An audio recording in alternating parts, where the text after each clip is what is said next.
हमारे कान्हा का प्यार अपने सच्चे भक्तों के लिए ऐसा है कि जो उसे सच्चे दिल से पुकारते हैं तो वो भागे भागे चले आते हैं। एक पंडित जी थे।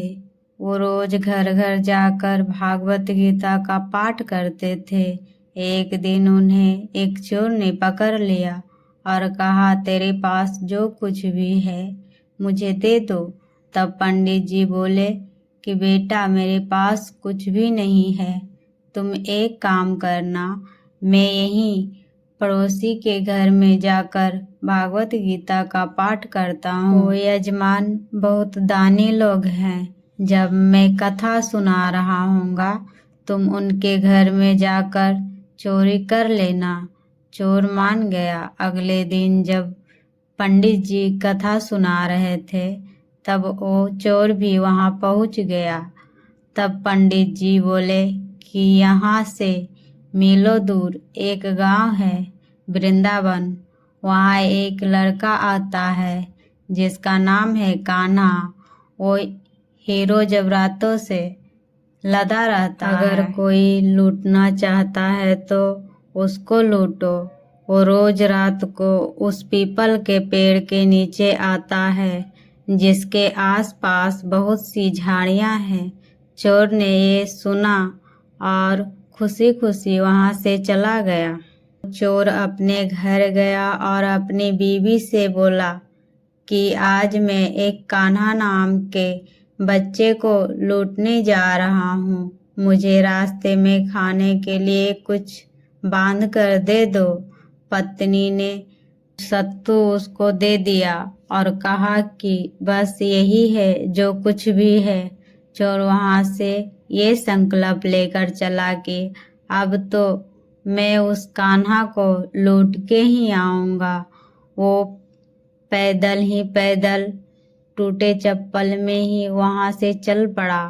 रास्ते में कान्हा का नाम लेते हुए वो अगले दिन शाम को वहां पहुंचा जो जगह उसे पंडित जी ने बताई थी। अब वहां पहुंचकर उसने सोचा कि अगर मैं यहीं सामने खड़ा हो गया तो बच्चा मुझे देखकर भाग जाएगा, तो मेरा यहाँ आना बेकार हो जाएगा। इसलिए उसने सोचा क्यों ना पास वाली झाड़ियों में ही छुप जाऊं। वो जैसे ही झाड़ियों में घुसा, झाड़ियों के कांटे उसे चुभने लगे। उस समय उसके मुंह से एक ही आवाज आई, कान्हा कान्हा। उसका शरीर लहूलुहान हो गया पर मुंह से सिर्फ यही निकला, कान्हा आ जाओ, कान्हा आ जाओ।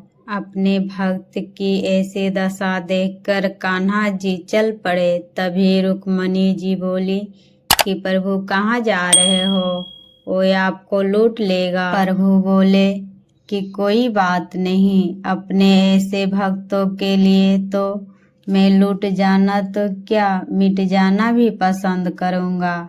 ठाकुर जी बच्चे के रूप बना के आधी रात को वहां से आए। वो जैसे ही पेड़ के पास पहुंचे, चोर एकदम से बाहर आ गया और उन्हें पकड़कर बोला, ओ कान्हा, तूने मुझे बहुत दुखी किया है।